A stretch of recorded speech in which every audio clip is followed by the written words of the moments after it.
তোমরা জিনা করো, তোমরা মদ খাও, তোমরা জুয়া খেলো, তোমরা মারামারি করো, তোমরা রবের এত সুন্দর পৃথিবীতে ফিতনা ফাসাদ করো, তোমরা রবের নবী মুহাম্মদ সাল্লাল্লাহু আলাইহি ওয়াসাল্লামের দেওয়া শিক্ষাকে তুচ্ছ মনে করো, তোমরা দাড়ি কাটো, দাড়ি চাছো কেন? এটা সুন্নত তাই। তোমরা টাকনুর নিচে কাপড় পরো, উপরে পরো না কেন? এটা সুন্নত তাই। তোমরা এই যে তুচ্ছ করো মুহাম্মদ মুস্তাফা সাল্লাল্লাহু আলাইহি ওয়াসাল্লামের সুন্নাতকে। রব বলছে তুমি সত্য বলো, তোমার আমাল সংশোধন করে দেব, তোমার হৃদয় পরিবর্তন করব আমি আল্লাহ। তুমি শুধু সত্য বলো, তুমি সত্য বলো, আমি আল্লাহ তোমার হৃদয়ের মধ্যে নিয়ামত দিয়ে দেব, দয়া দিয়ে দেব, তোমার হৃদয়কে নরম করে দেব, যাতে তোমার কৃতকর্ম সংশোধন হয়ে যায়। তাহলে কি হবে?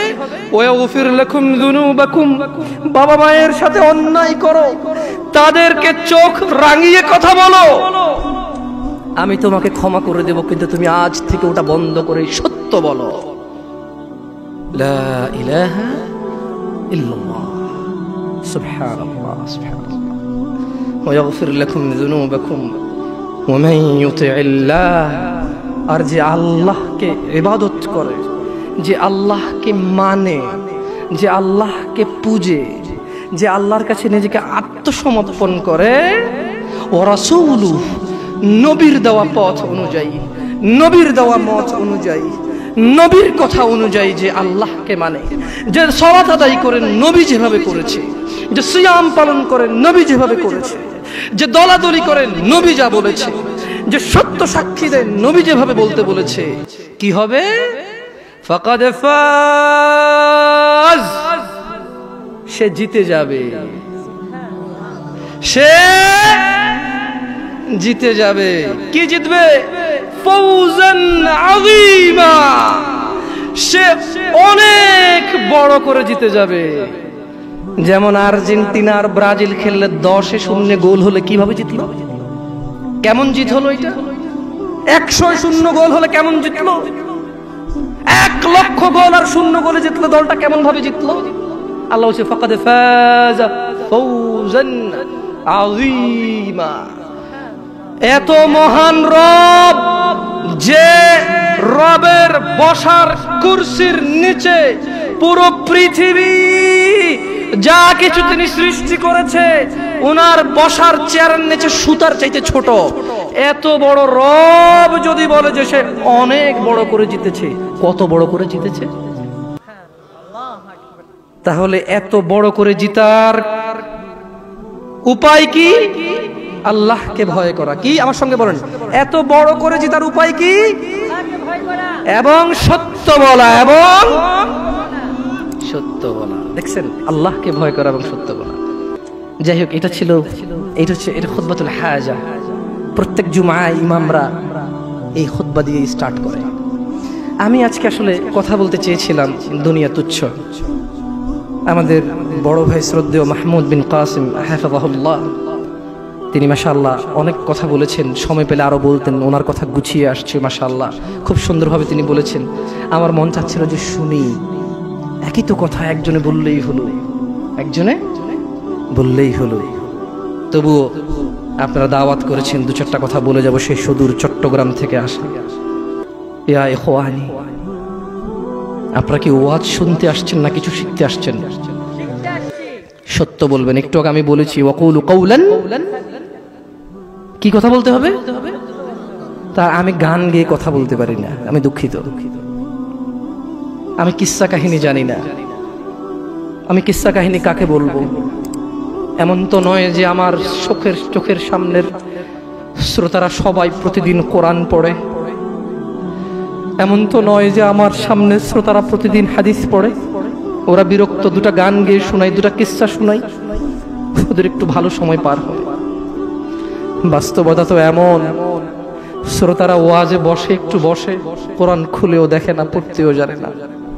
তাই আমি দুঃখিত, আমি কোনো কিস্সা কাহিনী, ইউসুফ জুলেখার কাহিনী বলতে আসিনি, আমি গান গেয়ে শোনাতে আসিনি। আমি এসেছি দু চারটা কথা বলবো, শুনতে আকৃষ্ট মনে হলে হবে, না হলে নাই। কিন্তু যদি কেউ শিখার ইচ্ছা নিয়ে আসে, সে শিখতে পারবে ইনশাআল্লাহ। এই দুনিয়া তুচ্ছ, জি, R15 তুচ্ছ, আইফোন তুচ্ছ, এগুলো তো এত তুচ্ছ যে এগুলোর কথা আল্লাহ হিসেবেই নিয়ে আসেনি। তিনি বলছেন যে দুনিয়াটাই তুচ্ছ। জি, তিনি বলছেন যে আপনার দাদার 50 বিঘা জমিন ছিল, আর এই এলাকার অমুকের এখন 500 বিঘা জমিন। তিনি বলছেন অমুক কোম্পানি নাকি ঢাকা শহরের অর্ধেক, বিশাল ইন্ডাস্ট্রিয়াল। আপনি বলছেন, আর আল্লাহ বলছে যে ধুর বোকা, তোর তো বাংলাদেশ এত হাজার বর্গ কিলোমিটার, এই পুরো পৃথিবীটা কেমন? আল্লাহ আপনাকে বলছে যে আউযু বিল্লাহি মিনাশ শাইতানির রাজীম, ওয়ামা উতীতুম মিন শাইইন ফামাতাউল হায়াতিদ দুনিয়া فمتاع الحياة الدنيا وزنتها وما عند الله خير وأبقى أفلا تعقلون। আর তোমাদেরকে যা কিছু দেওয়া হয়েছে, তুমি বলতে কি আপনি উম্মতে মুহাম্মদ নাকি আদম আলাইহিস সালাম থেকে? তুমি বলতে কি আপনি নাকি আদম আলাইহিস সালাম থেকে? এই দুনিয়াটা কি শুধু আপনার জন্য আলাদা দুনিয়া নাকি আদম আলাইহিস সালাম থেকে, নাকি আদম আলাইহিস সালামেরও আগের? আদম আলাইহিস সালামেরও আগের এই দুনিয়া। দুনিয়া মানে আপনি না তো, আপনি দিয়ে দুনিয়া শেষ হয়ে যাবে না। আপনার আগে অনেকে আসছে, আপনার পরে অনেকে আসবে ইনশাআল্লাহ। এই সবাইকে কাউন্ট করে বলছে যে আর তোমাদেরকে যা কিছু দেওয়া হয়েছে তা তো দুনিয়ার জীবনের ভোগ শোভা মাত্র। এই যে লাইট দুটাকে বাঁকা করে লাগাইছে কেন বলেন তো? শোভা, কিছুক্ষণ পরে খুলে ফেলবে। Right or wrong? আমি ভুল বলছি না ঠিক বলছি? এই লাইট গুলোকে বাঁকা করে কেন লাগাইছে? সুন্দরের জন্য। এটা এভাবে এই দুটো ফুল কেন লাগাইছে? এখান থেকে আমরা চলে যাওয়ার পরে এটা এখানে থাকবে। আল্লাহ বলছে পুরো দুনিয়া, এই সাগর, মাটি, পাহাড়, পর্বত, তুমি যেখানে থাকো, তুমি যেখানে থাকো না, তুমি যা চেনো, তুমি যা চেনো না, এই সবগুলো কি শোভা মাত্র। কি মাত্র? মানে এই লাইট দুটো বাঁকা করে লাগানোর মতো সাজ সজ্জা। ওয়ামা ইনদাল্লাহি খায়র, আর যা আল্লাহর কাছে আছে, আর যা আল্লাহর কাছে আছে, খায়র, তা উত্তম ও স্থায়ী, তা উত্তম ও স্থায়ী। তোমরা কি অনুধাবন করো না? আপনারা কি ভাবেন না? আমি আসতেছি আমার কথা ইনশাআল্লাহ। আমি আরো একটা আয়াত পড়বো, আউযু বিল্লাহি মিনাশ শাইতানির রাজীম। ওয়ামাল হায়াতুদ দুনিয়া ইল্লা লাইবুন ওয়া লাহুম ওয়ালাদ-দারুল আখিরাতু খায়রুল লিল্লাযীনা ইয়াত্তাকুন আফালা তা'কিলুন। আর দুনিয়ার জীবন তো খেল তামাশা মাত্র, খেল তামাশা ছাড়া কিছুই না।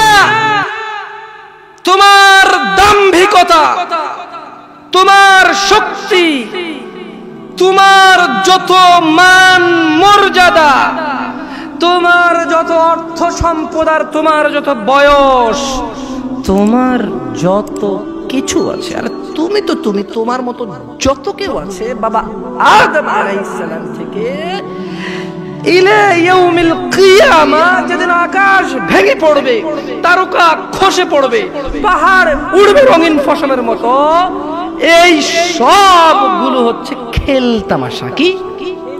একটা ক্রিকেটের বল কিনলেন, 10 টাকার ট্যাপ পাচাইলেন, 2 বার দিয়েছেন, ব্যাট দিয়ে ট্যাপ ফাইটা গেছে, ফালাই দিয়েছেন। এই দুনিয়াটা কি? Just like that. জি, এই খেল তামাশার দুনিয়াকে আপনি আপনার জীবনের মূল উদ্দেশ্য করে নিয়েছেন। আফসোস, আপনার নবী সাল্লাল্লাহু আলাইহি সাল্লামের দাড়ি ছিল, আপনার নেই। এটা আপনার লজ্জা লাগে না? আপনি নাকি স্টাইলিস্ট, আপনি নাকি ভদ্র, আপনি নাকি বড় হলে রাখবেন। কাগজ কলম আছে এখানে? আমি বলেছিলাম যে প্রশ্ন আমরা নেই না। আমি কোনো ফকিহ না বা মুফতি না, আমি কোনো কি না। আমি আপনাদের ভাই দুটা কথা বলে চলে যাব, ভালো লাগলে নেবেন, নাহলে বাদ, একদম ছুঁড়ে ফেলে দেবেন। বুঝে আসছে না? আসলে